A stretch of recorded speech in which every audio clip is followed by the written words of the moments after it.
ಹತ್ತನೇ ತರಗತಿ ಭಾಗ 1ರಲ್ಲಿ ಭಾರತಕ್ಕೆ ಯುರೋಪಿಯನ್ನರ ಆಗಮನ. ಭಾರತಕ್ಕೆ ಯುರೋಪಿಯನ್ನರ ಆಗಮನ ಎಂಬ ಪಾಠದಲ್ಲಿ ಕೆಲವು ಪ್ರಶ್ನೆ ಉತ್ತರಗಳನ್ನು ನೋಡೋಣ. ಜಿಪಿಟಿ ತಯಾರಿಗಾಗಿ ಪ್ರಶ್ನೋತ್ತರಗಳು ಈ ಪಾಠದಲ್ಲಿ ಯಾವ್ಯಾವು ಹೇಗೆ ಬರುತ್ತವೆ ಎಂಬುದನ್ನು ನೋಡೋಣ. ಯುರೋಪಿನ ವ್ಯಾಪಾರದ ಹೆಬ್ಬಾಗಿಲು ಎಂದು ಯಾವುದನ್ನು ಕರೆಯುತ್ತಾರೆ? ಯುರೋಪಿನ ವ್ಯಾಪಾರದ ಹೆಬ್ಬಾಗಿಲೆಂದು ಯಾವುದನ್ನು ಕರೆಯುತ್ತಾರೆ? ಇದಕ್ಕೆ ಉತ್ತರ ಕಾನ್ಸ್ಟಾಂಟಿನೋಪಲ್ ನಗರವನ್ನು ಯುರೋಪಿನ ವ್ಯಾಪಾರದ ಹೆಬ್ಬಾಗಿಲೆಂದು ಪರಿಗಣಿಸಲ್ಪಟ್ಟಿತ್ತು. ಭಾರತ ಮತ್ತು ಯುರೋಪಿನ ನಡುವೆ ಪ್ರಾಚೀನ ಕಾಲದಿಂದಲೂ ವ್ಯಾಪಾರ ಮತ್ತು ವಾಣಿಜ್ಯ ಸಂಬಂಧಗಳು ಏರ್ಪಟ್ಟಿದ್ದವು. ಪ್ರಮುಖವಾಗಿ ಭಾರತದ ಸಂಬಾರ ಪದಾರ್ಥಗಳಾದ ಮೆಣಸು, ಜೀರಿಗೆ, ದಾಲ್ಚಿನ್ನಿ, ಏಲಕ್ಕಿ ಮತ್ತು ಶುಂಠಿ ಮುಂತಾದ ಉತ್ಪನ್ನಗಳಿಗೆ ಯುರೋಪಿನಲ್ಲಿ ಅಪಾರ ಬೇಡಿಕೆ ಇತ್ತು. ಮಧ್ಯಕಾಲದಲ್ಲಿಯೂ ಯುರೋಪ್, ಭಾರತ ಮತ್ತು ಇತರ ಏಷ್ಯಾದ ದೇಶಗಳ ನಡುವೆ ವ್ಯಾಪಾರ ಮುಂದುವರಿಯಿತು. ಏಷ್ಯಾದ ಸರಕುಗಳನ್ನು ಅರಬ್ ವರ್ತಕರು ಪೂರ್ವ ರೋಮನ್ ಬೈಜಾಂಟಿಯನ್ ಸಾಮ್ರಾಜ್ಯದ ರಾಜಧಾನಿಯಾದ ಕಾನ್ಸ್ಟಾಂಟಿನೋಪಲ್ ನಗರಕ್ಕೆ ತಲುಪಿಸುತ್ತಿದ್ದರು. ಅಲ್ಲಿಂದ ರೋಮನ್ ಸಾಮ್ರಾಜ್ಯದ ಇಟಲಿಯ ವರ್ತಕರು ಅವುಗಳನ್ನು ಕೊಂಡು ಯುರೋಪಿನ ದೇಶಗಳಲ್ಲಿ ಮಾರುತ್ತಿದ್ದರು. ಹೀಗೆ ಕಾನ್ಸ್ಟಾಂಟಿನೋಪಲ್ ಅಂತಾರಾಷ್ಟ್ರೀಯ ಸರಕು ವಿನಿಮಯ ಕೇಂದ್ರವಾಗುವ ಮೂಲಕ ಯುರೋಪಿನ ವ್ಯಾಪಾರದ ಹೆಬ್ಬಾಗಿಲೆಂದೇ ಪರಿಗಣಿಸಲ್ಪಟ್ಟಿತ್ತು. ಏಷ್ಯಾದ ದೇಶಗಳ ವ್ಯಾಪಾರದ ಮೇಲೆ ಅರಬ್ಬರು ಏಕಸ್ವಾಮ್ಯ ಸಾಧಿಸಿದ್ದರೆ, ಯುರೋಪಿನ ದೇಶಗಳ ವ್ಯಾಪಾರದ ಮೇಲೆ ಇಟಲಿಯ ವರ್ತಕರು ಏಕಸ್ವಾಮ್ಯ ಸಾಧಿಸಿದ್ದರು. ಏಷ್ಯಾದ ಸರಕುಗಳು ಇಟಲಿಯ ವರ್ತಕರಿಗೆ ಒಳ್ಳೆಯ ಲಾಭವನ್ನು ತಂದುಕೊಡುತ್ತಿದ್ದವು. ಆಟೋಮನ್ ಟರ್ಕರು ಕಾನ್ಸ್ಟಾಂಟಿನೋಪಲ್ ನಗರವನ್ನು ಯಾವ ವರ್ಷದಲ್ಲಿ ವಶಪಡಿಸಿಕೊಂಡರು? ಇದಕ್ಕೆ ಉತ್ತರ 1453ರಲ್ಲಿ. ಏಷ್ಯಾ ಮತ್ತು ಯುರೋಪ್ ನಡುವಿನ ವ್ಯಾಪಾರ ಮತ್ತು ವ್ಯವಹಾರಗಳು ಕಾನ್ಸ್ಟಾಂಟಿನೋಪಲ್ ನಗರದ ಮೂಲಕ ನಡೆಯುತ್ತಿದ್ದವು. 1453ರಲ್ಲಿ ಆಟೋಮನ್ ಟರ್ಕರು ಕಾನ್ಸ್ಟಾಂಟಿನೋಪಲ್ ನಗರವನ್ನು ವಶಪಡಿಸಿಕೊಂಡರು. ಇದರಿಂದಾಗಿ ಆ ನಗರವನ್ನು ಸಂಧಿಸುವ ಎಲ್ಲ ವ್ಯಾಪಾರ ಮಾರ್ಗಗಳು ಟರ್ಕರ ನಿಯಂತ್ರಣಕ್ಕೆ ಹೋದವು. ಹೊಸದಾಗಿ ಸಿಕ್ಕ ಅವಕಾಶದಿಂದ ಟರ್ಕರು ಈ ಮಾರ್ಗದ ವ್ಯಾಪಾರದ ಮೇಲೆ ತೀವ್ರತರದ ತೆರಿಗೆಗಳನ್ನು ವಿಧಿಸತೊಡಗಿದರು. ಪರಿಣಾಮವಾಗಿ ವರ್ತಕರಿಗೆ ಈ ಮಾರ್ಗದ ವ್ಯಾಪಾರವು ಲಾಭದಾಯಕವಾಗಿ ಪರಿಗಣಿಸಲಿಲ್ಲ. ಇದೇ ವೇಳೆ ಇಟಲಿಯ ವರ್ತಕರ ಏಕಸ್ವಾಮ್ಯವನ್ನು ಮುರಿಯಲು ಸ್ಪೇನ್, ಪೋರ್ಚುಗಲ್ ಮೊದಲಾದ ಯುರೋಪಿನ ದೇಶಗಳ ರಾಜರು ಹೊಸ ಸಮುದ್ರ ಮಾರ್ಗಗಳನ್ನು ಹುಡುಕಲು ಸಾಹಸಿ ನಾವಿಕರನ್ನು ಪ್ರೋತ್ಸಾಹಿಸಲಾರಂಭಿಸಿದರು. ಇದಕ್ಕೆ ಪೂರಕವಾಗಿ ಹೊಸ ವೈಜ್ಞಾನಿಕ ಆವಿಷ್ಕಾರಗಳಾದ ದಿಕ್ಸೂಚಿ, ಅಸ್ಟ್ರೋಲೋಬ್, ಸಿಡಿಮದ್ದು ಮೊದಲಾದವು ನೆರವಿಗೆ ಬಂದವು. ಭಾರತಕ್ಕೆ ಹೊಸ ಜಲಮಾರ್ಗ ಯಾರು ಕಂಡುಹಿಡಿದರು ಮತ್ತು ಯಾವಾಗ? ಇದಕ್ಕೆ ವಾಸ್ಕೋಡಿಗಾಮನು 1498ರಲ್ಲಿ ಭಾರತಕ್ಕೆ ಜಲಮಾರ್ಗವನ್ನು ಕಂಡುಕೊಂಡನು.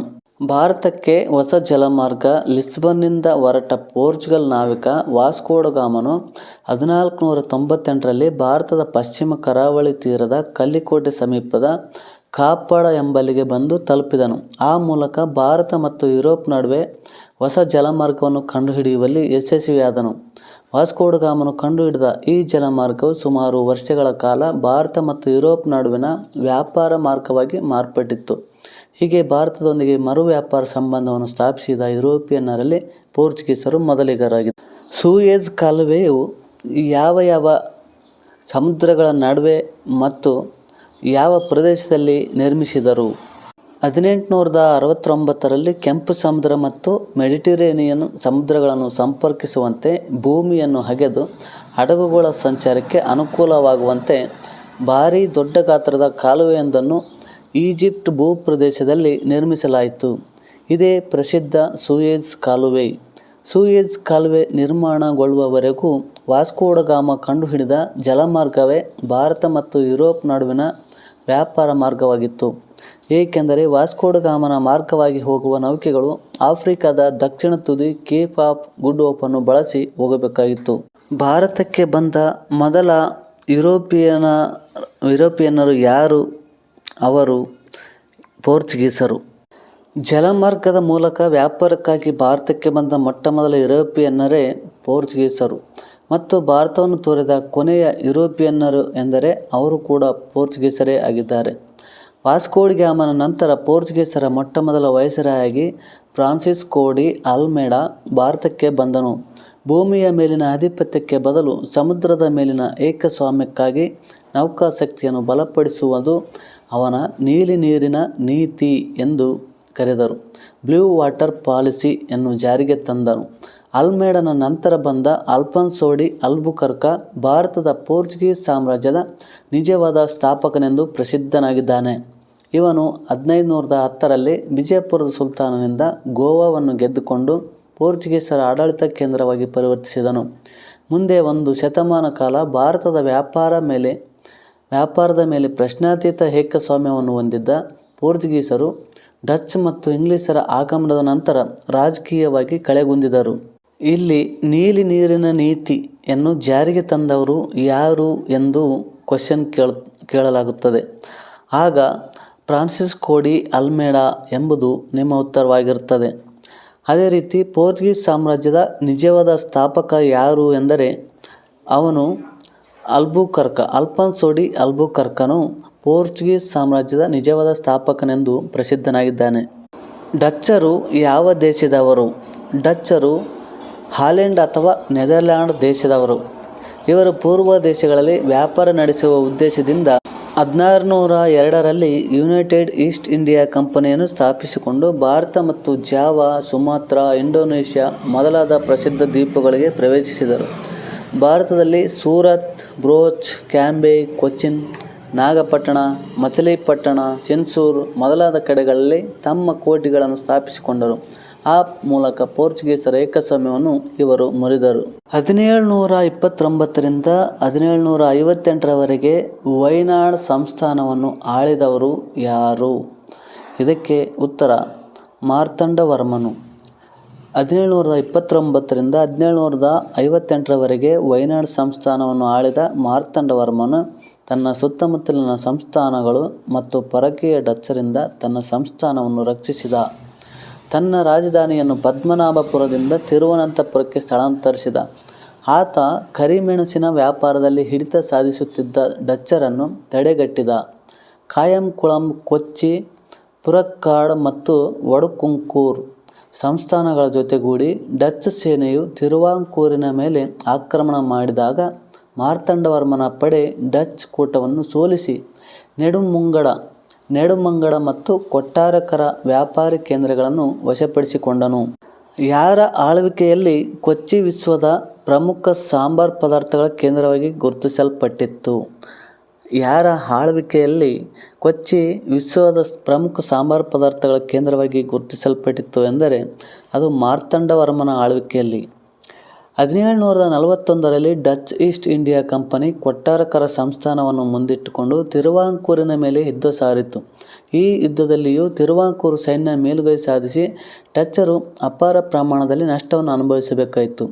ಮಾರ್ತಾಂಡವರ್ಮನ ಆಳ್ವಿಕೆಯಲ್ಲಿ ಕೊಚ್ಚಿ ವಿಶ್ವದ ಪ್ರಮುಖ ಸಾಂಬಾರ್ ಪದಾರ್ಥಗಳ ಕೇಂದ್ರವಾಗಿ ಗುರುತಿಸಲ್ಪಟ್ಟಿತು. ತಿರುವಾಂಕೂರು ಸಂಸ್ಥಾನ ಅತ್ಯಂತ ಶ್ರೀಮಂತ ಸಂಸ್ಥಾನವಾಯಿತು. ಅಂತಿಮವಾಗಿ 1753ರ ಆಗಸ್ಟ್ 15ರಂದು ನಡೆದ ಒಪ್ಪಂದದಲ್ಲಿ ಡಚ್ ಪಡೆಗಳು ತಮ್ಮ ಸಂಪೂರ್ಣ ಅಧಿಕಾರವನ್ನು ತಿರುವಾಂಕೂರಿಗೆ ಒಪ್ಪಿಸಿ ಶರಣಾದವು. ಹೀಗೆ ಮಾರ್ತಾಂಡವರ್ಮನ ಆಡಳಿತ ಭಾರತದ ಇತಿಹಾಸದಲ್ಲಿ ಪ್ರಮುಖ ಕಾಲಘಟ್ಟವಾಗಿ ಗುರುತಿಸಲ್ಪಡುತ್ತದೆ. ಮುಂದೆ ಡಚ್ಚರು ಆಗ್ನೇಯ ಏಷ್ಯಾದಲ್ಲಿ ವಶಪಡಿಸಿಕೊಂಡ ದ್ವೀಪಗಳಲ್ಲಿ ಹೆಚ್ಚು ಆಸಕ್ತರಾಗಿದ್ದುದು ಭಾರತದಲ್ಲಿ ಡಚ್ಚರ ಅಧಿಕಾರದ ಅವನತಿಗೆ ಕಾರಣವಾದವು. ಇಂಗ್ಲೆಂಡಿನ ರಾಣಿ ಎಲಿಜಬೆತ್ ರಾಣಿಯು ಎಷ್ಟರಲ್ಲಿ ಬ್ರಿಟಿಷ್ ಈಸ್ಟ್ ಇಂಡಿಯಾ ಕಂಪನಿಗೆ ಪೂರ್ವ ದೇಶಗಳೊಂದಿಗೆ ವ್ಯಾಪಾರ ನಡೆಸಲು ಅನುಮತಿ ನೀಡಿದಳು?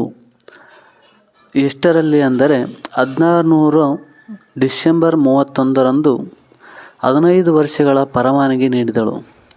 ರಾಣಿ ಎಲಿಜಬೆತ್ ರಾಣಿಯು ಇಂಗ್ಲೆಂಡಿನ ರಾಣಿ ಎಲಿಜಬೆತ್ ರಾಣಿಯು 1600 ಡಿಸೆಂಬರ್ 31ರಂದು ಈಸ್ಟ್ ಇಂಡಿಯಾ ಕಂಪನಿ ಪೂರ್ವ ದೇಶಗಳೊಂದಿಗೆ ವ್ಯಾಪಾರ ನಡೆಸಲು 15 ವರ್ಷಗಳ ಪರವಾನಗಿ ನೀಡಿದಳು.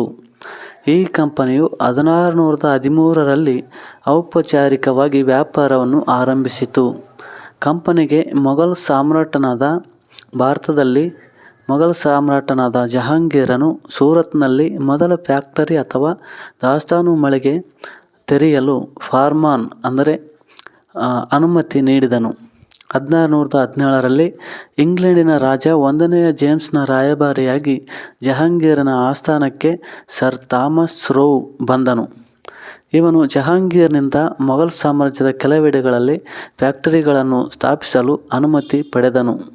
ಪೋರ್ಚುಗೀಸರಿಗೆ ವ್ಯಾಪಾರವನ್ನು ಸ್ಥಾಪಿಸಲು ಅನುಮತಿ ನೀಡಿದ ಭಾರತದ ದೊರೆ ಯಾರು ಎಂದು ಪ್ರಶ್ನೆಯಾದರೆ, ಭಾರತದ ಮೊಘಲ್ ಸಾಮ್ರಾಟನಾಗಿರ್ತಕ್ಕಂಥ ಜಹಾಂಗೀರನು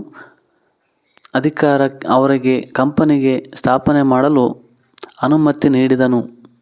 ಅನುಮತಿ ಪಡೆಯಲು ಬ್ರಿಟಿಷ್ 1ನೇ ಜೇಮ್ಸ್ನ ರಾಯಭಾರಿಯಾಗಿ ಜಹಾಂಗೀರನ ಆಸ್ಥಾನಕ್ಕೆ ಯಾರು ಬಂದಿದ್ದರು ಎಂದರೆ ಅದು ಸರ್ ಥಾಮಸ್ ರೋ ಬಂದನು. ಸರ್ ಥಾಮಸ್ ರೋ ಜಹಾಂಗೀರ್ನಿಂದ ಅನುಮತಿ ಪಡೆದನು. ವ್ಯಾಪಾರದ ಮಳಿಗೆಗಳನ್ನು ಅಥವಾ ವ್ಯಾಪಾರದ ಕೋಟೆಗಳು, ಆ ಕೋಟೆಗಳ ಸುತ್ತಲೂ ಎತ್ತರವಾದ ಗೋಡೆಗಳನ್ನು ಕಟ್ಟಿಕೊಳ್ಳುತ್ತಿದ್ದರು.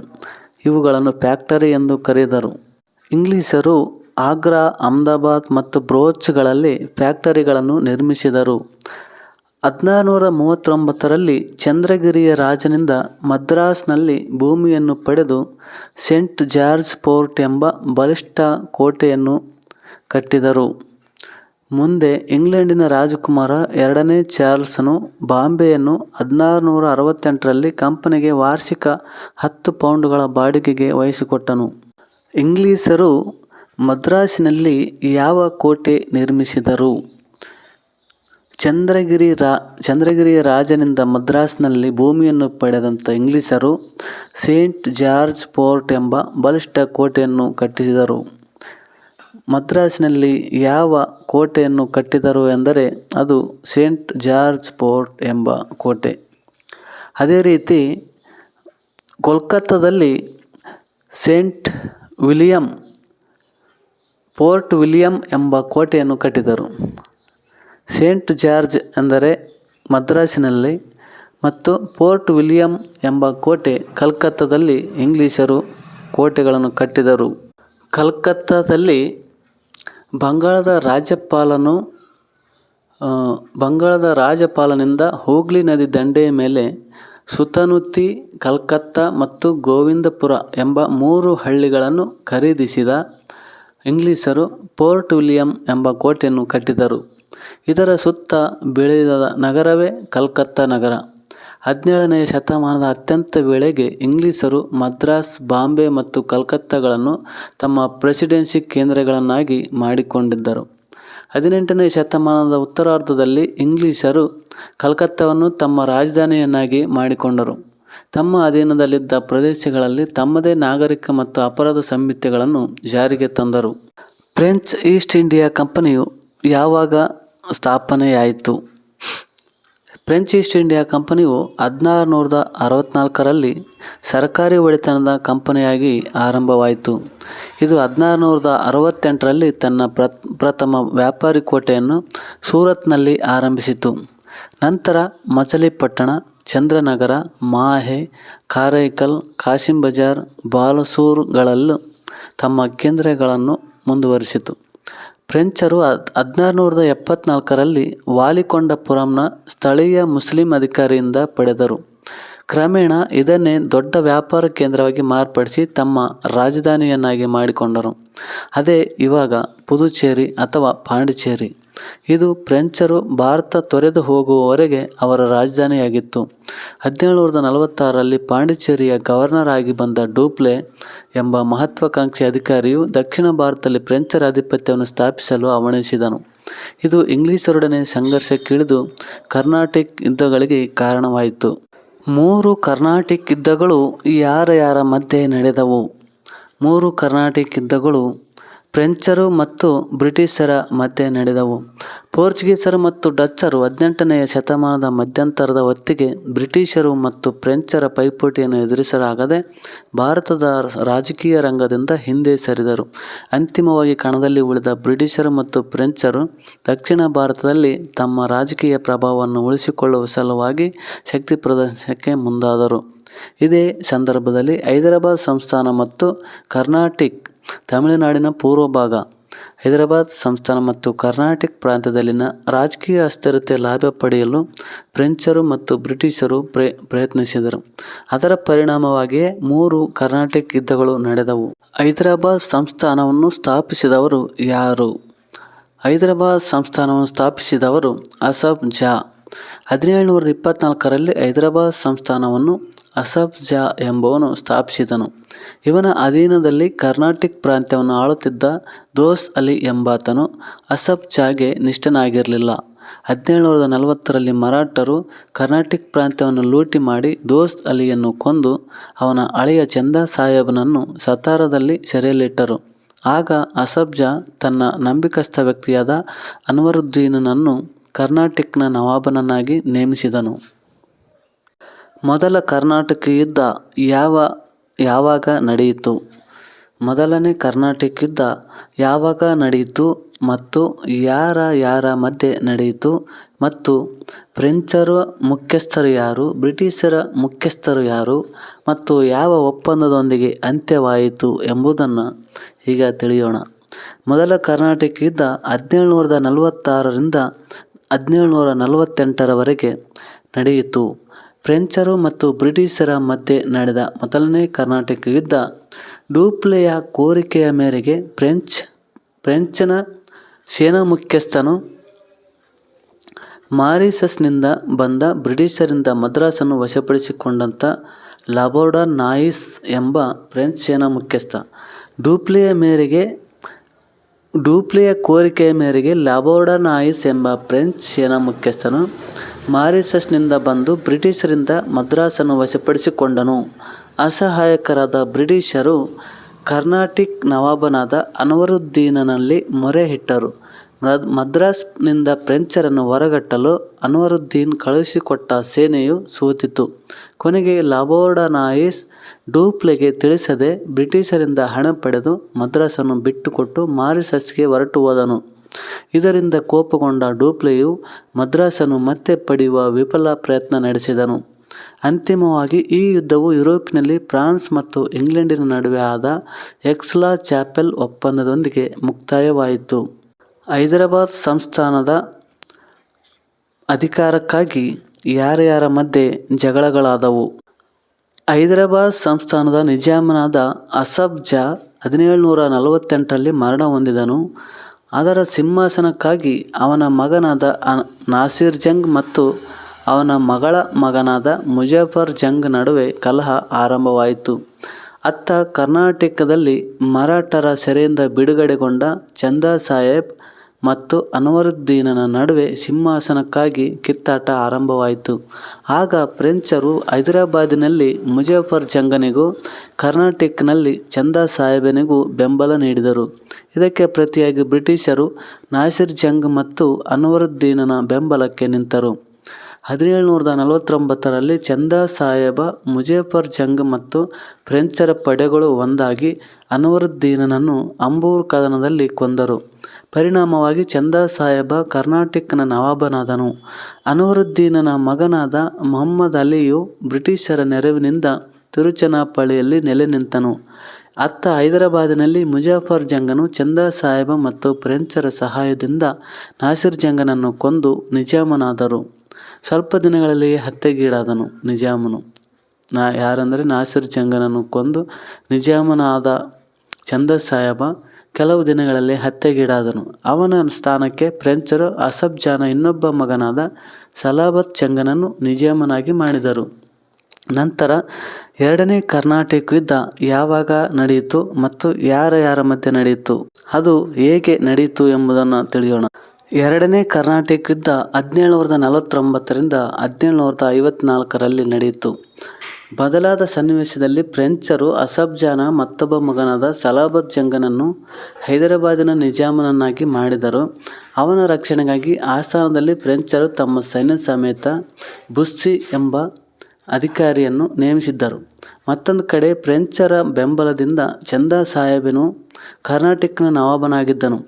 ಆದರೆ ಬ್ರಿಟಿಷ್ ಈಸ್ಟ್ ಇಂಡಿಯಾ ಕಂಪನಿಯ ಅಧಿಕಾರಿ ರಾಬರ್ಟ್ ಕ್ಲೈವನು ಕರ್ನಾಟಕನ ರಾಜಧಾನಿ ಅರ್ಕಾಟಿನ ಮೇಲೆ ಆಕ್ರಮಣ ಮಾಡಿ ಫ್ರೆಂಚರು ಮತ್ತು ಚಂದಾ ಸಾಹೇಬನನ್ನು ಸೋಲಿಸಿದನು. ಅಂತಿಮವಾಗಿ ಈ ಯುದ್ಧದಲ್ಲಿ ಚಂದಾ ಸಾಹೇಬನನ್ನು ಬಂಧಿಸಿ ಹತ್ಯೆ ಮಾಡಲಾಯಿತು. ಅವನ ಸ್ಥಾನಕ್ಕೆ ಬ್ರಿಟಿಷರು ಅನ್ವರುದ್ದೀನನ ಮಗನಾದ ಮಹಮ್ಮದ್ ಅಲಿಯನ್ನು ನವಾಬನಾಗಿ ನೇಮಕ ಮಾಡಿದರು. ಕೊನೆಗೆ ಎರಡನೆಯ ಕರ್ನಾಟಿಕ್ ಯುದ್ಧವು ಪಾಂಡಿಚೇರಿ ಒಪ್ಪಂದದೊಂದಿಗೆ ಮುಕ್ತಾಯವಾಯಿತು. ಫ್ರೆಂಚರು ಡೂಪ್ಲೆಯನ್ನು ಹಿಂದಕ್ಕೆ ಕರೆಸಿಕೊಂಡರು. ಈ ಯುದ್ಧವು ಫ್ರೆಂಚರಿಗೆ ರಾಜಕೀಯ ಹಿನ್ನಡೆಯನ್ನು, ಬ್ರಿಟಿಷರಿಗೆ ಪ್ರತಿಷ್ಠೆಯನ್ನು ತಂದುಕೊಟ್ಟಿತು. ಇಲ್ಲಿ ಎರಡನೇ ಕರ್ನಾಟಿಕ್ ಯುದ್ಧವು ಯಾವ ಒಪ್ಪಂದದೊಂದಿಗೆ ಮುಕ್ತಾಯವಾಯಿತು ಎಂದು ಪ್ರಶ್ನೆ ಮಾಡಿದ್ದಾರೆ. ಅಲ್ಲಿ ಪಾಂಡಿಚೇರಿ ಒಪ್ಪಂದದೊಂದಿಗೆ ಎರಡನೇ ಕರ್ನಾಟಿಕ್ ಯುದ್ಧವು ಮುಕ್ತಾಯವಾಯಿತು. ಮೂರನೇ ಕರ್ನಾಟಕ ಯುದ್ಧ ಯಾವಾಗ ನಡೆಯಿತು? ಮೂರನೇ ಕರ್ನಾಟಕ ಯುದ್ಧ 1756 ಮತ್ತು 1763ರಲ್ಲಿ 1756ರಿಂದ 1763ರವರೆಗೆ ಮೂರನೇ ಕರ್ನಾಟಕ ಯುದ್ಧ ನಡೆಯಿತು.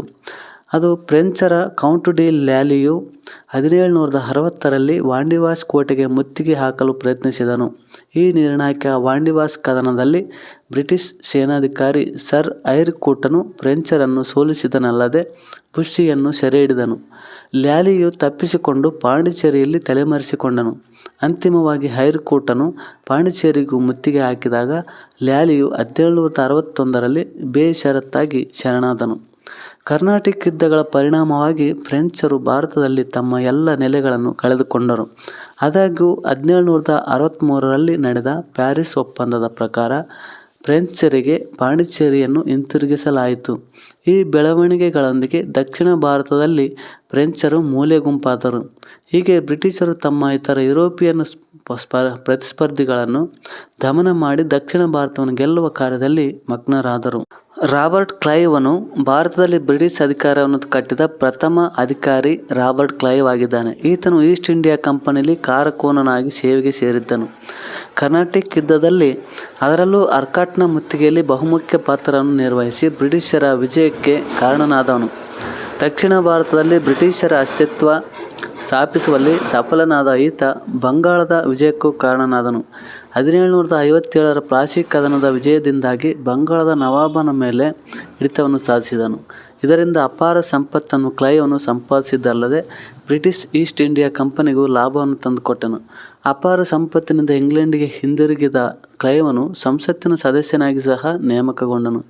ರಾಬರ್ಟ್ ಕ್ಲೈವನು ಇಂಗ್ಲೆಂಡಿಗೆ ಹಿಂದಿರುಗಿದ ನಂತರ ಭಾರತದಲ್ಲಿ ಬ್ರಿಟಿಷ್ ಈಸ್ಟ್ ಇಂಡಿಯಾ ಕಂಪನಿಯು ವ್ಯಾಪಾರದಲ್ಲಿ ನಷ್ಟವನ್ನು ಅನುಭವಿಸತೊಡಗಿತು. ಅವನ ಮೇಲೆ ಆಪಾದನೆಗಳು ಇದ್ದಾಗ್ಯೂ ಸಹ ಅನಿವಾರ್ಯತೆಯಲ್ಲಿ ಸರ್ಕಾರವು ಮತ್ತೆ ಕ್ಲೈವನನ್ನು ಬ್ರಿಟಿಷರ ಘನತೆ ಮತ್ತು ಹಿತಾಸಕ್ತಿಗಳನ್ನು ಕಾಪಾಡುವ ಸಲುವಾಗಿ ಭಾರತಕ್ಕೆ ಸೇನಾಪತಿಯಾಗಿ ಕಳಿಸಿಕೊಟ್ಟಿತು. ಬಕ್ಸಾರ್ ಕದನದಲ್ಲಿ ಮತ್ತೆ ವಿಜಯಿಯಾಗಿ ಬ್ರಿಟಿಷರಿಗೆ ಘನತೆಯನ್ನು ತಂದುಕೊಟ್ಟ ಕ್ಲೈವನು ಬಂಗಾಳ, ಬಿಹಾರ, ಒರಿಸ್ಸಾ ಪ್ರಾಂತ್ಯಗಳ ಮೇಲಿನ ದಿವಾನಿ ಹಕ್ಕನ್ನು ಕಂಪನಿಗೆ ತಂದುಕೊಟ್ಟನು.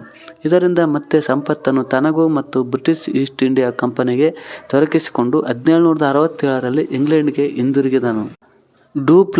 ಡೂಪ್ಲೆ ಭಾರತದಲ್ಲಿನ ಫ್ರೆಂಚ್ ಅಧಿಪತ್ಯಗಳ ಮೇಲಿನ ಗವರ್ನರ್ ಜನರಲ್ ಆಗಿ 1742ರಲ್ಲಿ ನೇಮಕಗೊಂಡನು. ಭಾರತದ ಮೇಲೆ ರಾಜಕೀಯ ಆಧಿಪತ್ಯ ಸ್ಥಾಪನೆಯ ಕನಸನ್ನು ಕಾಣುತ್ತಿದ್ದ ಡೂಪ್ಲೆ ಇಲ್ಲಿನ ದೇಶೀಯ ರಾಜರುಗಳ ಜೊತೆ ಒಪ್ಪಂದಗಳನ್ನು ಮಾಡಿಕೊಂಡಿದ್ದನು.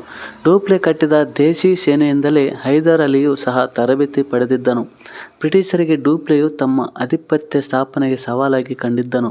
ಹೀಗೆ ಕರ್ನಾಟಿಕ್ ಮತ್ತು ದಕ್ಕನ್ ಮೇಲಿನ ಆಧಿಪತ್ಯ ಸ್ಥಾಪನೆಗಾಗಿ ಬ್ರಿಟಿಷರ ಮತ್ತು ಫ್ರೆಂಚರ ನಡುವಿನ ಸಂಘರ್ಷವನ್ನು ಕಾಣುತ್ತೇವೆ. ಡೂಪ್ಲೆಯು 1746ರ ಮದ್ರಾಸ್ ಕದನದಲ್ಲಿ ಬಹುಮುಖ್ಯ ಪಾತ್ರವನ್ನು ವಹಿಸಿ ಯಶಸ್ವಿಯಾಗಿದ್ದನು. ಫ್ರೆಂಚರು ಮತ್ತು ಬ್ರಿಟಿಷರ ನಡುವಿನ ಸಂಘರ್ಷವು 1754ರವರೆಗೆ ನಡೆಯಿತು. ತದನಂತರದಲ್ಲಿ ಫ್ರಾನ್ಸಿನ ಸರ್ಕಾರವೇ ಶಾಂತಿಯನ್ನು ಬಯಸಿ ಡೂಪ್ಲೆಯನ್ನು ಹಿಂದಕ್ಕೆ ಕರೆಸಿಕೊಂಡಿತು. ದಸ್ತಕ್ಗಳು ಎಂದರೇನು? ದಸ್ತಕಗಳು ಯಾರು ಯಾರಿಗೆ ನೀಡಿದರು ಮತ್ತು ಹೇಗೆ? ದಕ್ಷಿಣ ಭಾರತದಲ್ಲಿ ರಾಜಕೀಯ ನಿಯಂತ್ರಣ ಸಾಧಿಸಿದ ಬ್ರಿಟಿಷರು 18ನೇ ಶತಮಾನದ ದ್ವಿತೀಯಾರ್ಧದಲ್ಲಿ ಸಂಪದ್ಭರಿತ ಬಂಗಾಳ ಪ್ರಾಂತ್ಯದ ಮೇಲೆ ಪೂರ್ಣ ನಿಯಂತ್ರಣ ಸಾಧಿಸಲು ಮುಂದಾದರು. ಕೃಷಿ, ವಾಣಿಜ್ಯ ಮತ್ತು ಕೈಗಾರಿಕಾ ಕ್ಷೇತ್ರದಲ್ಲಿ ಬಂಗಾಳ ಪ್ರಾಂತ್ಯವು ಸಮೃದ್ಧ ಬೆಳವಣಿಗೆ ಹೊಂದಿತ್ತು. ಬ್ರಿಟಿಷ್ ಈಸ್ಟ್ ಇಂಡಿಯಾ ಕಂಪನಿಯು ಈ ಪ್ರಾಂತ್ಯದಿಂದ ಅಪಾರ ಲಾಭವನ್ನು ಗಳಿಸುತ್ತಿತ್ತು. 1717ರಲ್ಲಿ ಮೊಘಲ್ ದೊರೆ ಫಾರೂಕ್ ಸಿಯಾರನು ಬಂಗಾಳದಲ್ಲಿ ಮುಕ್ತ ವ್ಯಾಪಾರ ನಡೆಸಲು ಕಂಪನಿಗೆ ನೀಡಿದ ದಸ್ತಕಗಳೇ ಅವರ ಲಾಭಕ್ಕೆ ಕಾರಣವಾಗಿದ್ದವು. ದಸ್ತಕಗಳೆಂದರೆ ಫಾರೂಕ್ ಸಿಯಾರನು ಬಂಗಾಳದಲ್ಲಿ ಮುಕ್ತ ವ್ಯಾಪಾರ ಅಂದರೆ ಸುಂಕವಿಲ್ಲದ ವ್ಯಾಪಾರವನ್ನು ಕಂಪನಿಗೆ ಅವು ವಹಿಸಲು ಅವರಿಗೆ ಪರವಾನಗಿ ಪತ್ರವನ್ನು ನೀಡಿದರು. ಅದೇ ದಸ್ತಕಗಳು. ಈ ದಸ್ತಕಗಳೇ ಅವರ ಇಂಗ್ಲಿಷರ ಲಾಭಕ್ಕೆ ಕಾರಣವಾಗಿದ್ದವು. ಆದರೆ ಕಂಪನಿಗೆ ಸೀಮಿತವಾಗಿದ್ದ ಈ ದಸ್ತಕಗಳನ್ನು ಕಂಪನಿಯ ನೌಕರರು ತಮ್ಮ ಖಾಸಗಿ ವ್ಯಾಪಾರಕ್ಕಾಗಿ ದುರುಪಯೋಗಪಡಿಸಿಕೊಳ್ಳತೊಡಗಿದರು. ಇದರಿಂದ ಬಂಗಾಳ ಸರ್ಕಾರಕ್ಕೆ ಅಪಾರ ನಷ್ಟ ಉಂಟಾಗುತ್ತಿತ್ತು. ಆದ್ದರಿಂದ ಮುರ್ಷಿದ್ ಅಲಿ ಖಾನ್ನಿಂದ ಅಲಿವರ್ದಿ ಖಾನ್ನವರೆಗಿನ ಎಲ್ಲ ನವಾಬರು ದಸ್ತಕ್ನ ದುರುಪಯೋಗವನ್ನು ವಿರೋಧಿಸುತ್ತಿದ್ದರು. ಮುಂದೆ ಇದೇ ವಿಚಾರವು ನವಾಬ ಮತ್ತು ಕಂಪನಿಯ ನಡುವೆ ಸಂಘರ್ಷಕ್ಕೆ ಎಡೆಮಾಡಿಕೊಟ್ಟಿತು. ಇದರ ಪರಿಣಾಮವಾಗಿಯೇ ಭಾರತದ ಇತಿಹಾಸಕ್ಕೆ ಹೊಸ ತಿರುವನ್ನು ಕೊಟ್ಟ ಅತ್ಯಂತ ಮಹತ್ವಪೂರ್ಣವಾದ 2 ಯುದ್ಧಗಳೆಂದರೆ ಅವು ಪ್ಲಾಸಿ ಮತ್ತು ಬಕ್ಸಾರ್ ಕದನಗಳು. ದಸ್ತಕ್ಗಳೆಂದರೆ ಯಾವುದೇ ತೆರಿಗೆ ಇಲ್ಲದೆ ಸರಕುಗಳ ಆಮದು ಮತ್ತು ರಫ್ತು ಮಾಡಲು ಹಾಗೂ ಸರಕುಗಳ ಸಾಗಣೆ ಮಾಡಲು ಬೇಕಾದ ಪರವಾನಗಿಯ ಪತ್ರವೇ ದಸ್ತಕ್ ಆಗಿತ್ತು. ಪ್ಲಾಸಿ ಕದನ ಯಾವಾಗ ನಡೆಯಿತು ಮತ್ತು ಯಾರ್ಯಾರ ಮಧ್ಯೆ ನಡೆಯಿತು, ಅದಕ್ಕೆ ಕಾರಣಗಳೇನು ಮತ್ತು ಪರಿಣಾಮಗಳೇನು ಎಂಬುದನ್ನು ನೋಡೋಣ. ಬಂಗಾಳದ ನವಾಬನಾದ ಅಲಿವರ್ದಿ ಖಾನನು 1756ರಲ್ಲಿ ನಿಧನನಾದನು. ನಂತರ ಅವನ ಮೊಮ್ಮಗನಾದ ಸಿರಾಜ್ ಉದ್ ದೌಲನು ಅಧಿಕಾರಕ್ಕೆ ಬಂದನು. ಯುವ ನವಾಬನಾದ ಸಿರಾಜ್ ಉದ್ ದೌಲನಿಗೂ ಮತ್ತು ಬ್ರಿಟಿಷರಿಗೂ 1757ರಲ್ಲಿ ಇತಿಹಾಸ ಪ್ರಸಿದ್ಧ ಪ್ಲಾಸಿ ಎಂಬಲ್ಲಿ ಕದನ ನಡೆಯಿತು. ಇದೇ ಪ್ಲಾಸಿ ಕದನ. ಇದಕ್ಕೆ ಪ್ರಮುಖ ಕಾರಣಗಳೆಂದರೆ ದಸ್ತಕಗಳ ದುರುಪಯೋಗ ಮತ್ತು ಅನುಮತಿ ಇಲ್ಲದೆ ಇಂಗ್ಲಿಷರು ಕೋಟೆಯನ್ನು ದುರಸ್ತಿ ಮಾಡಿದ್ದು ಮತ್ತು ಅದಕ್ಕಿಂತ ಮಿಗಿಲಾಗಿ ಕಪ್ಪು ಕೋಣೆಯ ದುರಂತ. ಇವು 3 ಪ್ರಮುಖ ಕಾರಣಗಳಾಗಿದ್ದವು. ದಸ್ತಕಗಳ ದುರುಪಯೋಗ ಹೇಗೆಂದರೆ ಕಂಪನಿಯ ವ್ಯಾಪಾರಕ್ಕಾಗಿ ನೀಡಿದ ದಸ್ತಕಗಳನ್ನು ಬ್ರಿಟಿಷ್ ನೌಕರರು ದುರುಪಯೋಗಪಡಿಸಿಕೊಳ್ಳುವ ಮೂಲಕ ರಾಜ್ಯದ ಬೊಕ್ಕಸಕ್ಕೆ ನಷ್ಟವನ್ನು ಉಂಟು ಮಾಡುತ್ತಿದ್ದುದು ಸಿರಾಜನನ್ನು ಕೆರಳಿಸಿತ್ತು. ಮತ್ತು ಅನುಮತಿ ಇಲ್ಲದೆ ಕೋಟೆ ದುರಸ್ತಿ ಮಾಡಿದ್ದು ಪರಸ್ಪರ ಪ್ರತಿಸ್ಪರ್ಧಿಗಳಾದ ಬ್ರಿಟಿಷ್ ಮತ್ತು ಫ್ರೆಂಚರು ತಮ್ಮ ವ್ಯಾಪಾರಿ ಕೋಟೆಗಳನ್ನು ಶಸ್ತ್ರಾಸ್ತ್ರಗಳಿಂದ ಬಲಪಡಿಸಿಕೊಳ್ಳತೊಡಗಿದರು. ಅನುಮತಿ ಪಡೆಯದೆ ಕೋಟೆಯನ್ನು ದುರಸ್ತಿ ಮಾಡಿಸಿದ್ದರಿಂದ ಹಾಗೂ ಫಿರಂಗಿಗಳನ್ನು ಅನುಮತಿ ಪಡೆಯದೆ ಕೋಟೆಯನ್ನು ದುರಸ್ತಿ ಮಾಡಿಸಿದ್ದರಿಂದ ಹಾಗೂ ಫಿರಂಗಿಗಳನ್ನು ತೆಗೆದುಹಾಕಲು ಸಿರಾಜ್ ಸೂಚಿಸಿದನಾದರೂ ಬ್ರಿಟಿಷರು ಅದನ್ನು ಪಾಲಿಸಲಿಲ್ಲ.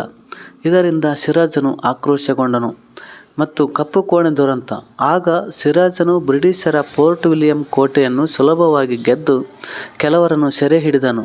ಸಿರಾಜನು ಆಕ್ರಮಣದಲ್ಲಿ ಸೆರೆ ಸಿಕ್ಕಿದ 146 ಮಂದಿ ಬ್ರಿಟಿಷರನ್ನು ಚಿಕ್ಕ ಕೊಠಡಿಯೊಂದರಲ್ಲಿ ಬಂಧಿಸಿಟ್ಟನು. ಅವರಲ್ಲಿ 123 ಮಂದಿ ಅಸುನೀಗಿದರು ಮತ್ತು 23 ಮಂದಿ ಬದುಕುಳಿದರು ಎಂಬುದಾಗಿತ್ತು. ಈ ಸುದ್ದಿ ಕೇಳಿ ರಾಬರ್ಟ್ ಕ್ಲೈವ್ ಉಗ್ರ ಕೋಪದಲ್ಲಿ ಬಲಿಷ್ಠ ಸೇನೆಯೊಂದಿಗೆ ಬಂಗಾಳಕ್ಕೆ ಬಂದನು. ಮೊದಲು ನವಾಬನ ವಿರೋಧಿಗಳಾದ ಮಾಣಿಕ್ ಚಂದ್ ಮತ್ತು ನೇಮಿ ಚಂದ್ ಮತ್ತು ಜಗತ್ ಸೇಠ್ ಇವರು ಬಂಗಾಳದ ಲೇವಾದೇವಿಗಾರರಾಗಿದ್ದರು. ಇವರ ಮೊದಲು ನವಾಬನ ವಿರೋಧಿಗಳಾದ ಮಾಣಿಕ್ ಚಂದ್, ನೇಮಿ ಚಂದ್, ಜಗತ್ ಸೇಠ್ ಅವರ ಮೊದಲಾದ ಶ್ರೀಮಂತರನ್ನು ತನ್ನತ್ತ ಸೆಳೆದುಕೊಂಡನು. ನಂತರ ಸಿರಾಜನ ಸೇನಾಪತಿಯಾದ ಮೀರ್ ಜಾಫರ್ನಿಗೆ ನವಾಬನನ್ನಾಗಿ ಮಾಡುವ ಆಮಿಷವೊಡ್ಡಿ ಯುದ್ಧದಲ್ಲಿ ತಟಸ್ಥವಾಗಿರಲು ರಾಜ್ಯವನ್ನು ಒಪ್ಪಿಸಿದನು. ಇದರಿಂದ ಧೈರ್ಯಗೊಂಡ ರಾಬರ್ಟ್ ಕ್ಲೈವನು 1757 ಜೂನ್ 23ರಂದು ಸಿರಾಜ್ ಉದ್ ದೌಲನ ಮೇಲೆ ಕದನ ಸಾರಿದನು. ಪ್ಲಾಸಿ ಎಂಬಲ್ಲಿ ನಡೆದ ಕದನದಲ್ಲಿ ಕ್ಲೈವನು ಯೋಜಿಸಿದಂತೆಯೇ ಎಲ್ಲವೂ ನಡೆಯಿತು. ಯುದ್ಧ ಭೂಮಿಯಿಂದ ತಪ್ಪಿಸಿಕೊಂಡ ಸಿರಾಜ್ ಉದ್ ದೌಲನನ್ನು ಸೆರೆ ಹಿಡಿದು ಕೊಲ್ಲಲಾಯಿತು. ಇದರ ಪರಿಣಾಮಗಳೆಂದರೆ ಈ ಯುದ್ಧವು ಭಾರತೀಯರಲ್ಲಿದ್ದ ಅನೈಕ್ಯತೆ, ಅಸಂಘಟನೆ ಮತ್ತು ಈ ಕಾಲದ ವ್ಯಾಪಾರಿ ವರ್ಗದಲ್ಲಿದ್ದ ಲೋಭಿತನವನ್ನು ಪ್ರದರ್ಶಿಸಿತು. ಮೀರ್ ಜಾಫರ್ ಬಂಗಾಳದ ನವಾಬನಾದನು. ಕಂಪನಿಯು ಬಂಗಾಳ ಪ್ರಾಂತ್ಯದಲ್ಲಿ ವ್ಯಾಪಾರ ನಡೆಸಲು ಅನಿರ್ಬಂಧಿತ ಹಕ್ಕನ್ನು ಪಡೆಯಿತು. ಸಿರಾಜನು ಕಲ್ಕತ್ತಾದ ಮೇಲೆ ನಡೆಸಿದ ಆಕ್ರಮಣಕ್ಕೆ ಯುದ್ಧ ಪರಿಹಾರವಾಗಿ ಮೀರ್ ಜಾಫರನು ಬ್ರಿಟಿಷ್ ಈಸ್ಟ್ ಇಂಡಿಯಾ ಕಂಪನಿಗೆ 17,70,00,000 ರೂಪಾಯಿಗಳನ್ನು ನೀಡಿದನು. ಒಟ್ಟಾರೆ ಮೀರ್ ಜಾಫರ್ನು ಕಂಪನಿ ಮತ್ತು ನೌಕರರ ಕೈಗೊಂಬೆಯಾಗುವ ಮೂಲಕ ನಿರಂತರ ಶೋಷಣೆಗೆ ಒಳಗಾದನು. ಇದರಿಂದ ನವಾಬನ ಬೊಕ್ಕಸ ಬರಿದಾಯಿತೇ ವಿನಾ ಧನ ಪಿಶಾಚಿಗಳಾದ ಕಂಪನಿಯ ಅಧಿಕಾರಿಗಳ ತೃಷೆ ಮಾತ್ರ ತೀರಲಿಲ್ಲ. ಪರಿಣಾಮವಾಗಿ ಬ್ರಿಟಿಷರು ಮೀರ್ ಜಾಫರ್ ಅಸಮರ್ಥನೆಂದು ಬಿಂಬಿಸಿ ಅವನನ್ನು ನವಾಬ ಸ್ಥಾನದಿಂದ ಪದಚ್ಯುತಿಗೊಳಿಸಿ ಅವನ ಅಳಿಯನಾದ ಮೀರ್ ಕಾಸಿಂನನ್ನು ಬಂಗಾಳದ ನವಾಬನೆಂದು ನೇಮಿಸಿದರು. ಬಕ್ಸಾರ್ ಕದನ ಯಾವಾಗ ನಡೆಯಿತು? ಬಕ್ಸಾರ್ ಕದನ 1764ರಲ್ಲಿ ನಡೆಯಿತು. ಮೀರ್ ಕಾಸಿಂ ಒಬ್ಬ ಸಮರ್ಥ ಆಡಳಿತಗಾರ. ಈತನು ಸಹ ಆರಂಭದಲ್ಲಿ ಕಂಪನಿಗೆ ನಿಷ್ಠೆಯಿಂದಿದ್ದನು. 2,00,000 ಪೌಂಡ್ ಹಣದ ಜೊತೆಗೆ ಕೆಲವು ಪ್ರದೇಶಗಳನ್ನು ಕಂಪನಿಗೆ ಬಿಟ್ಟುಕೊಟ್ಟನು. ಆದರೆ ಶೀಘ್ರವೇ ಮೀರ್ ಕಾಸಿಂ ತನ್ನನ್ನು ಸ್ವತಂತ್ರ ರಾಜನೆಂದು ಭಾವಿಸಿದನು. ದಸ್ತಕಗಳ ದುರ್ಬಳಕೆಯನ್ನು ಪರಿಶೀಲಿಸಿ ಬಂಗಾಳದ ಎಲ್ಲ ವ್ಯಾಪಾರವನ್ನು ಸುಂಕಮುಕ್ತ ಎಂದು ಘೋಷಿಸಿದನು. ಇದರಿಂದಾಗಿ ಭಾರತೀಯರು ಸುಂಕವಿಲ್ಲದೆ ವ್ಯಾಪಾರ ನಡೆಸುವ ಮೂಲಕ ಬ್ರಿಟಿಷರೊಡನೆ ನೇರ ಸ್ಪರ್ಧೆಗಿಳಿದರು. ಪರಿಣಾಮ ಬ್ರಿಟಿಷರ ವ್ಯಾಪಾರಕ್ಕೆ ಭಾರೀ ಹೊಡೆತ ಬಿದ್ದಿತು. ಬ್ರಿಟಿಷರಿಗೆ ನವಾಬನನ್ನು ವಿರೋಧಿಸಲು ಇದಿಷ್ಟೇ ಸಾಕಿತ್ತು. ಅವರು ಮೀರ್ ಕಾಸಿಂನನ್ನು ಇಳಿಸಿ ಮತ್ತೆ ಮೀರ್ ಜಾಫರ್ನನ್ನು ನವಾಬನಾಗಿ ಮಾಡಿದರು. ಬ್ರಿಟಿಷರ ಕುಟಿಲತೆಯನ್ನೆಲ್ಲ ಅರಿತಿದ್ದ ಮೀರ್ ಕಾಸಿಂನು ಬ್ರಿಟಿಷರ ವಿರುದ್ಧ ಸಂಘಟನಾತ್ಮಕ ಹೋರಾಟಕ್ಕೆ ಮುಂದಾದನು. ಭಾರತೀಯ ವ್ಯಾಪಾರಿಗಳು ಮತ್ತು ವಿವಿಧ ಕಸುಬುದಾರರು ಅವನ ಬೆಂಬಲಕ್ಕೆ ನಿಂತರು. ಈ ನಿಟ್ಟಿನಲ್ಲಿ ಮುಂದುವರೆದ ಮೀರ್ ಕಾಸಿಂನು ಮೊಘಲ್ ದೊರೆ 2ನೇ ಶಾ ಆಲಂ ಮತ್ತು ಔಧನ ನವಾಬ ಶುಜಾ ಉದ್ ದೌಲಾನರೊಂದಿಗೆ ಒಪ್ಪಂದ ಮಾಡಿಕೊಂಡನು. ಪರಿಣಾಮವಾಗಿ ಮೀರ್ ಕಾಸಿಂ ನೇತೃತ್ವದ 3 ಸಂಯುಕ್ತ ಸೇನೆಗಳು ಹೆಕ್ಟರ್ ಮನ್ರೋ ನೇತೃತ್ವದ ಬ್ರಿಟಿಷ್ ಸೇನೆಯನ್ನು 1764ರಲ್ಲಿ ಬಕ್ಸಾರ್ ಎಂಬಲ್ಲಿ ಮುಖಾಮುಖಿಯಾದವು. ಅಂತಿಮವಾಗಿ ಯುದ್ಧದಲ್ಲಿ ಮೀರ್ ಕಾಸಿಂ ಸೋತು ಪಲಾಯನ ಮಾಡಿದರೆ ಶಾ ಆಲಂ ಶರಣಾಗತನಾದನು. ಬ್ರಿಟಿಷ್ ಶಕ್ತಿಗೆ ತಡೆಯೊಡ್ಡುವ ಈ ಒಕ್ಕೂಟದ ಪ್ರಯತ್ನ ಸಂಪೂರ್ಣ ವಿಫಲವಾಯಿತು. ಇದರ ಪರಿಣಾಮಗಳೆಂದರೆ ಬ್ರಿಟಿಷ್ ಈಸ್ಟ್ ಇಂಡಿಯಾ ಕಂಪನಿಗೆ ಬಂಗಾಳದ ಮೇಲಿನ ದಿವಾನಿ ಹಕ್ಕನ್ನು 2ನೇ ಶಾ ಆಲಂ ನೀಡಿದನು. ಶಾ ಆಲಂ ವಾರ್ಷಿಕ 26,00,000 ರೂಪಾಯಿಗಳನ್ನು ಪಡೆದು ಬಂಗಾಳದ ಮೇಲಿನ ತನ್ನ ಹಕ್ಕುಗಳನ್ನೆಲ್ಲ ಬ್ರಿಟಿಷರಿಗೆ ಬಿಟ್ಟುಕೊಡಬೇಕಾಯಿತು. ಔಧನ ನವಾಬನಾದ ಶುಜಾ ಉದ್ ದೌಲಾನು ಕಂಪನಿಗೆ ಯುದ್ಧ ನಷ್ಟ ಪರಿಹಾರವಾಗಿ 50,00,000 ರೂಪಾಯಿಗಳನ್ನು ಕೊಡಬೇಕಾಯಿತು. ಮೀರ್ ಜಾಫರ್ ಮರಣ ಹೊಂದಿದ್ದರಿಂದ ಅವನ ಮಗನಿಗೆ ವಿಶ್ರಾಂತಿ ವೇತನ ನೀಡಿ ಬಂಗಾಳದ ಪೂರ್ಣ ಆಡಳಿತವನ್ನು ಕಂಪನಿಯು ನಿರ್ವಹಿಸತೊಡಗಿತು. ಅಂತಿಮವಾಗಿ ಬಕ್ಸಾರ್ ಕದನವು ಬ್ರಿಟಿಷರು ಬಂಗಾಳ, ಬಿಹಾರ ಮತ್ತು ಒರಿಸ್ಸಾದ ನಿಜವಾದ ಒಡೆಯರೆಂದು ದೃಢೀಕರಿಸಿತು ಹಾಗೂ ಔಧ್ ಕೂಡ ಅವರ ಅಧೀನದಲ್ಲಿ ಉಳಿಯುವಂತಾಯಿತು. 1765ರಲ್ಲಿ ರಾಬರ್ಟ್ ಕ್ಲೈವನು ಬಂಗಾಳದಲ್ಲಿ ದ್ವಿಸರ್ಕಾರ ಪದ್ಧತಿಯನ್ನು ಜಾರಿಗೆ ತಂದನು. ಇದರ ಪ್ರಕಾರ ಕಂದಾಯ ವಸೂಲಾತಿ, ನಾಗರಿಕ ಮತ್ತು ಅಪರಾಧ ನ್ಯಾಯ ನಿರ್ವಹಣಾ ವ್ಯವಸ್ಥೆಯನ್ನು ಭಾರತೀಯ ಅಧಿಕಾರಿಗಳಿಗೆ ನೀಡಲಾಯಿತು. ವಸೂಲಾದ ಕಂದಾಯದ ನಿರ್ವಹಣಾ ಆಡಳಿತವನ್ನು ಬ್ರಿಟಿಷರು ತಮ್ಮ ಬಳಿಯೇ ಇಟ್ಟುಕೊಂಡರು. ಹೀಗೆ ಬ್ರಿಟಿಷರು ತಮ್ಮ ವಾಣಿಜ್ಯ ಹಿತಾಸಕ್ತಿಯನ್ನು ಕಾಪಾಡಿಕೊಳ್ಳುವ ಸಲುವಾಗಿ ಭಾರತದಲ್ಲಿ ರಾಜಕೀಯ ಪರಮಾಧಿಕಾರವನ್ನು ಸ್ಥಾಪಿಸಿದರು. ದಿವಾನಿ ಹಕ್ಕು ಎಂದರೆ ಭೂ ಕಂದಾಯ ವಸೂಲಿ ಮಾಡುವ ಹಕ್ಕು ಎಂದರ್ಥ. ಪ್ರಮುಖ ಇಸವಿಗಳೆಂದರೆ 1600ರಲ್ಲಿ ಬ್ರಿಟಿಷ್ ಈಸ್ಟ್ ಇಂಡಿಯಾ ಕಂಪನಿಯನ್ನು ಇಂಗ್ಲೆಂಡಿನಲ್ಲಿ ಸ್ಥಾಪಿಸಲಾಯಿತು. 1602ರಲ್ಲಿ ಡಚ್ ಈಸ್ಟ್ ಇಂಡಿಯಾ ಕಂಪನಿಯನ್ನು ಸ್ಥಾಪಿಸಲಾಯಿತು. 1617ರಲ್ಲಿ ಮೊಘಲ್ ಚಕ್ರವರ್ತಿ ಜಹಾಂಗೀರನು ಈಸ್ಟ್ ಇಂಡಿಯಾ ಕಂಪನಿಗೆ ಪಶ್ಚಿಮ ಕರಾವಳಿಯ ಸೂರತ್ನಲ್ಲಿ ಹಾಗೂ ಪೂರ್ವ ಕರಾವಳಿಯ ಹೂಗ್ಲಿಯಲ್ಲಿ ವ್ಯಾಪಾರ ಮಾಡಲು ಅನುಮತಿಯನ್ನು ನೀಡಿದನು. 1628ರಲ್ಲಿ ಪೋರ್ಚುಗೀಸ್ ಈಸ್ಟ್ ಇಂಡಿಯಾ ಕಂಪನಿಯನ್ನು ಸ್ಥಾಪಿಸಲಾಯಿತು. 1639ರಲ್ಲಿ ಇಂಗ್ಲಿಷರು ತಮ್ಮ ಮೊದಲ ದಾಸ್ತಾನು ಕೋಟೆಯನ್ನು ಮದ್ರಾಸಿನಲ್ಲಿ ಸ್ಥಾಪಿಸಿದರು. 1664ರಲ್ಲಿ ಫ್ರೆಂಚ್ ಈಸ್ಟ್ ಇಂಡಿಯಾ ಕಂಪನಿಯು ಸ್ಥಾಪನೆಗೊಂಡಿತು.